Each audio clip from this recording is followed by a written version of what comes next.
Well, I'd just like to take a moment and welcome Jon Farriss to the Fifth Direction community. It's an absolute pleasure to have you here, brother. For those that don't know Jon, he's a iconic Aussie drummer and founder of a founding member of In Excess, but so much more than that, a songwriter, a producer, and a master of many things, which we'll talk about a little later in this conversation. But firstly, Jon, welcome.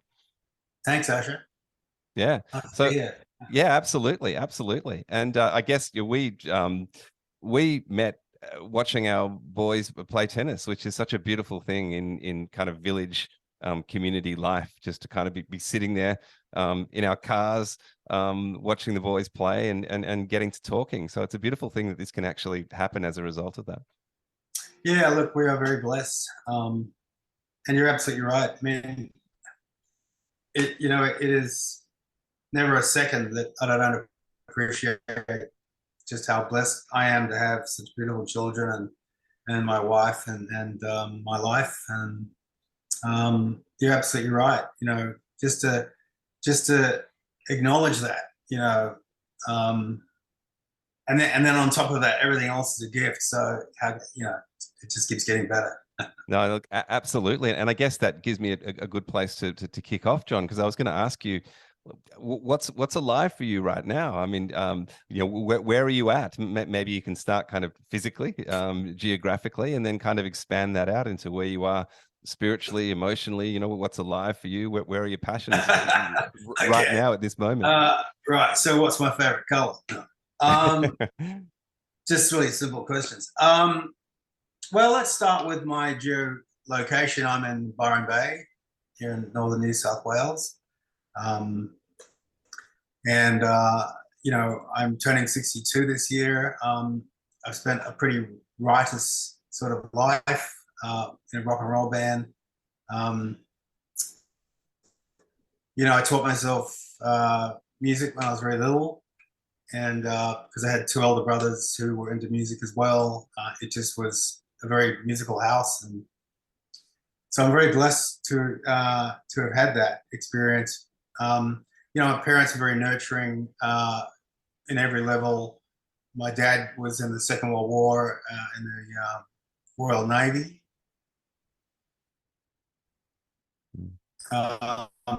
As a young naval,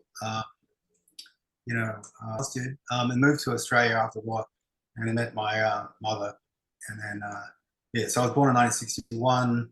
I've traveled most of my life. I've lived overseas in all sorts of different places and spent a lot of time, mainly away from Australia. But I always found Australia was my home and felt that the land, I don't know, there's something about the land that it's home here on this planet. But during my journey through all the travels and all the experiences and wild stuff that went on, which there was a lot of,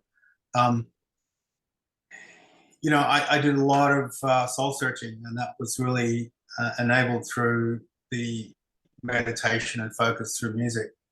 And perhaps nothing that anyone could,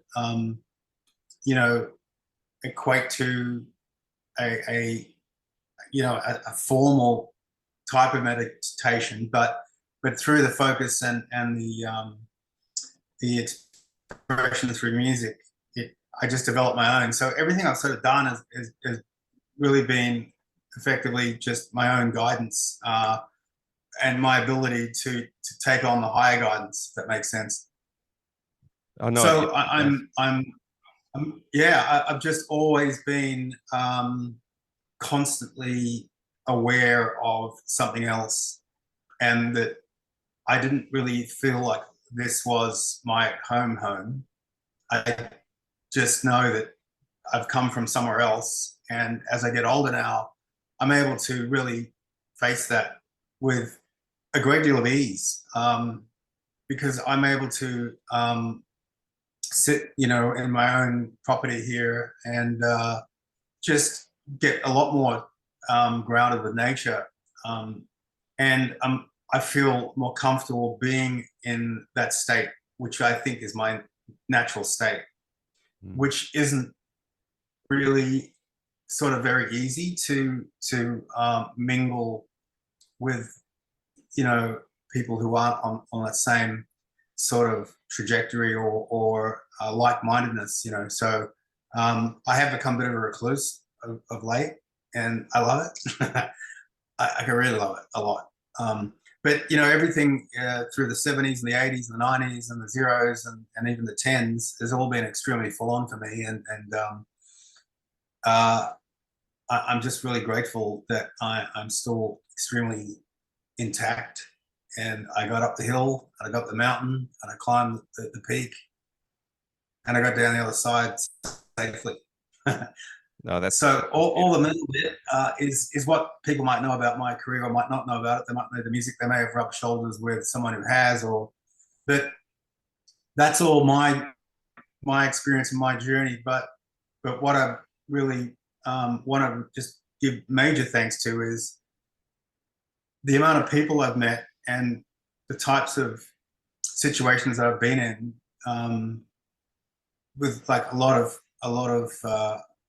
very, very, very large audiences of people and gatherings, which I really look at as fellowships. So, you know, on one side, you know, I've got the music and all these sort of ambitions to do with this third dimensional reality here on Earth. And you could say aspirations, all these things that I've met and embraced. We're really just a banana or a carrot and a stick for something else, you know. We're all put in these positions. Whatever our position is where we're supposed to be. And for me, it was about fellowship with lots of people. So the joining of thousands and hundreds of thousands of people at the same time, all focusing on something, and the power of that was just unbelievable. So I got addicted to that. And when I say addicted to it, I mean, I you know, love it passionately. So I was always on stage present as well, even when I was maybe under the influence of certain substances. But, you know, it's all just another type of presence for me.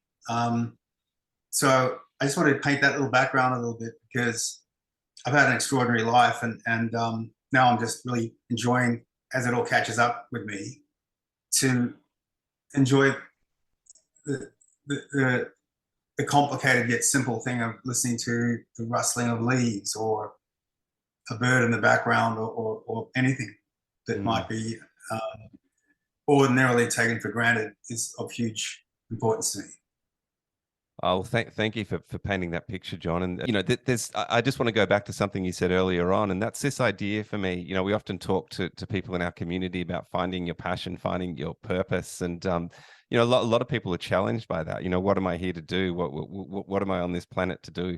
And for me, when I understand your story, it seems like drumming, you know, it almost feels like it's almost a shamanic bridge across to other worlds and other languages, and the language of the soul, isn't it? It's and you found that so early in life, John. Like from reading about your life, you were kind of auditioning for bands as a drummer at like 9 years old. It's like it seemed like this clarity of what you were here to do just came through so early. And now I hear you as a 62-year-old man, and you're almost saying the same thing. You know, it's like that you're talking about these different aspects of your life, and drumming appears to me to be the constant and almost the language between this world and the next. Look, that's beautiful to hear you say that, because it's kind of what I think about drumming, which is really amazing, because I really understand and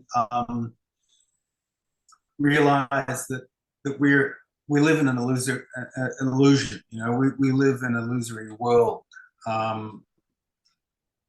That, you know, nothing's changed since I was a child, except all the bullshit in between. You know, so for my earliest memories, I have actually some very early memories which are quite unusual, and I think those memories, 3 or 4 or 5 of them, are what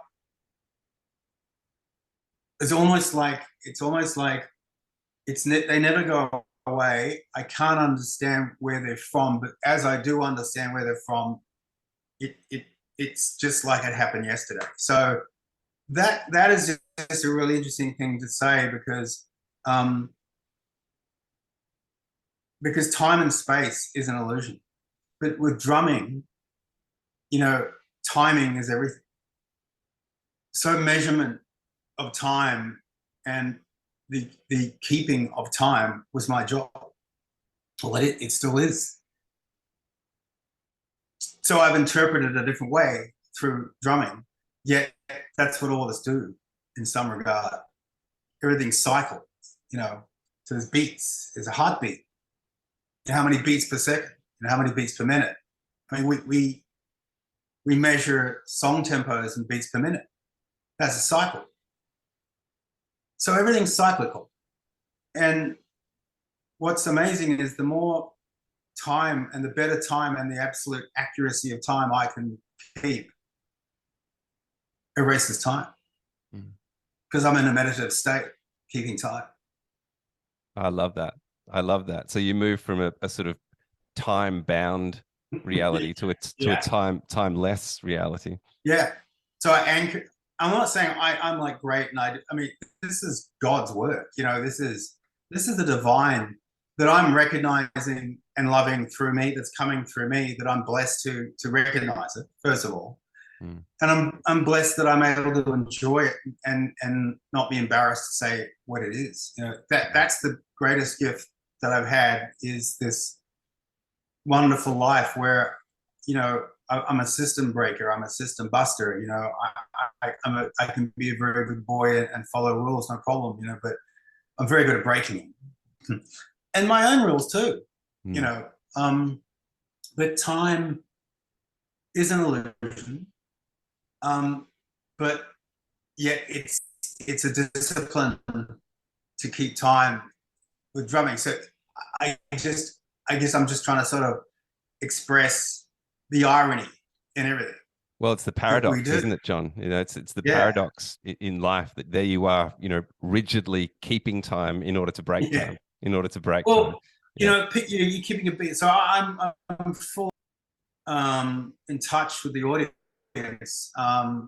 So my drum, when I'm on stage or when I'm playing drums.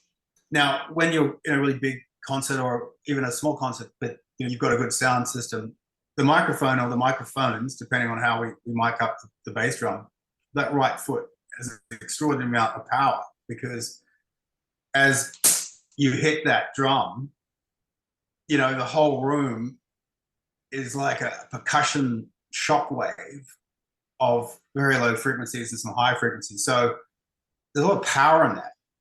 And when you can see the results of what you're doing, how an audience as a mass will move, or it'll heave or pump, or they'll dispel. You can dispel, and an audience will start to look around, and then you can get them to lock back in again.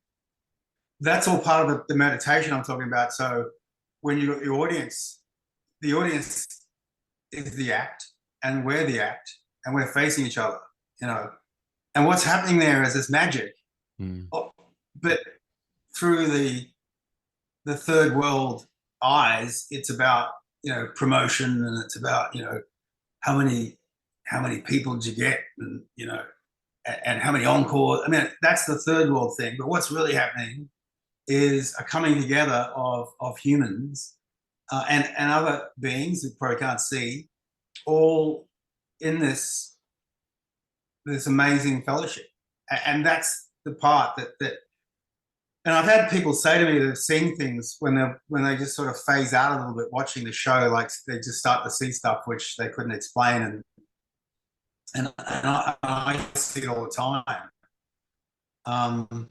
But I just get so used to it, and I'm just really, really lucky that I left school early and I wasn't indoctrinated to the point where I couldn't get back out of that indoctrination. So so I don't play much really anymore. I still like to write, but I'm just spending most of my time just doing a lot of reflection and a lot of inner work. And Mm. I'm just love life. You know, I think right now is the best time to be alive. And I'm a great believer that, and I know that life is eternal. So go easy on yourself. You know, Oh, look, it's a beautiful, yeah, it's a it's beautiful idea. you're either here or you're somewhere else. I mean, what does it matter? It's all good. You Yeah, know, no, and I felt whatever. that in you. I felt that in you, John, when we first, connected Oh, down really? there. There was just a certain lightness and a certain joy, and it was a pleasure to Oh, speak to you. really? Yeah, no, Wow. I mean, I'm just sitting in absolutely. my car. You know, like Yeah.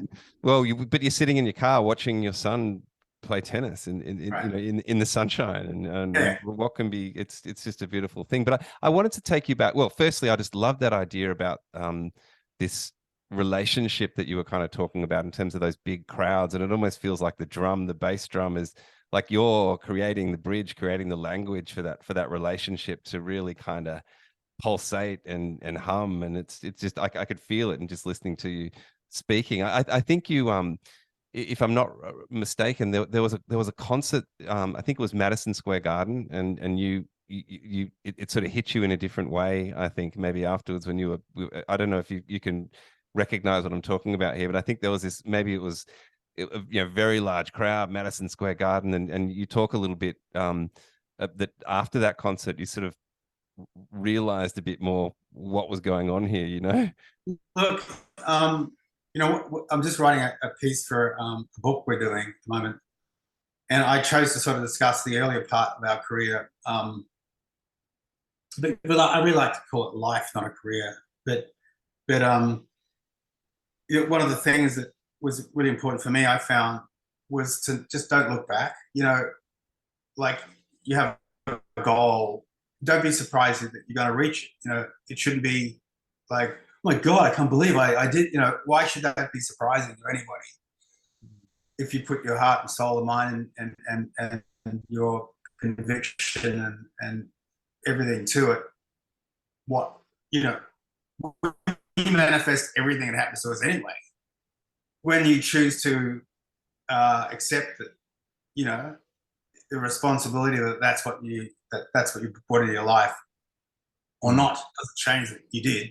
So it's really important for me to keep never looking back and just accepting. So there were times, of course, that you just go, you pinch yourself. I mean, let's be honest, you know, but recognize at that moment when you go, yeah, okay, turn that into gratitude, turn that into divine gratitude, turn that into, okay, I'm blessed, but there's a reason, and put your ego back in your pocket and keep moving. You know, so there are milestones that we did enjoy from time to time, but it wasn't really until Michael died that I was almost forced to stop and look back, and I was kind of, whoa, I never wanted to do that, you know. But then there was a period where for about a few months I was going, wow, you know, Mm. shit, I didn't know we got, wow, you know. And so I went through all that, but I just want to pull it back in what you're saying about the Madison Square Gardens. It's not a day at the office, you know.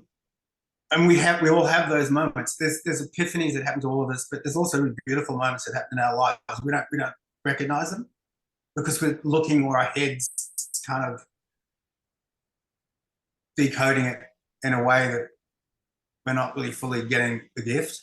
If that makes Yeah. sense. Yeah, we're sort of rationalizing it too much rather than just being in it. Yeah. Yeah, or we judge it. Yeah, I appreciate that. You talk about there was a moment when you decided to leave the city, and take off. And it seems to me that there was some significant shift or something happened. And like, I know you don't want to look back, but I'm really intrigued by that kind of decision to kind of pull up stumps and head out away from the city. And I think it was around what, 2015, 2016. Was that? Can you talk to Yeah, us a little bit about what that moment was like and what was going on for you? sure. Well, again, it's something I projected. You know, I've always wanted to do that. I mean, I always wanted to, especially because I've always been homesick all my life. Given since I was kind of young, I really loved being around my parents, and I loved home. But I was often and running really young, and so I kind of missed my teens as a teenager. I don't really know what that is like, except that I'm probably acting like a teenager my whole life. I think that's That's the outcome of that. But because I was traveling so much and touring all the time, and there was so much legwork with distance traveling, and I'm always in a different hotel or somewhere different. I just longed, always longed to be home. And I would always project that I really wanted to have some acreage and to be just around trees. So I guess what I do is I go there, and I see the future as a place to visit. So when it's time to go, then I pretty know much what to expect because I brought it into my field. So there was a moment around what you said around 2015 period where our kids were sort of 5 and 7, maybe even 2014, and we had a beautiful house in Sydney and had another beautiful house after a few hours south down in Jervis Bay. And that's where I was kind of projecting we were going to go south from Sydney. But then I realized, that we just need to get out of the city. Sydney, I'd always loved Sydney. It was always the favorite city in the world for me. I lived in Hong Kong and all different wacky places, but something shifted and suddenly it wasn't a nice place to be, I didn't think anymore. And that was just only for me. So we realized I'm not going to work in town in the morning at CBD. Why are we in the city? We homeschool our children. My wife homeschools our children. Not to take any credit on that whatsoever. I'm really blessed about that too, because that's amazing. That's been the most beautiful thing. So we just thought, well, maybe this is our time. Let's just move up, uplift, which was pretty hard, but I'm really glad we did. Just a shift that we can do, any time in our lives, but it just requires a bit of courage and faith. It's all good, And so what I couldn't believe was how much better life was, like 50 times, 100 times better. Like thinking, why didn't we do this sooner? My wife rolls her eyes, like, we talk about this forever. But we both when we first met, I mean, we just celebrated our 70th wedding anniversary, and we've been together over 21 years. But that was one of the first things we wrote down one night. We're having a bit of a fun night, and we were writing out all these things we wanted to achieve and do as a team. And this was one of them. So it was just a question of time, Asher.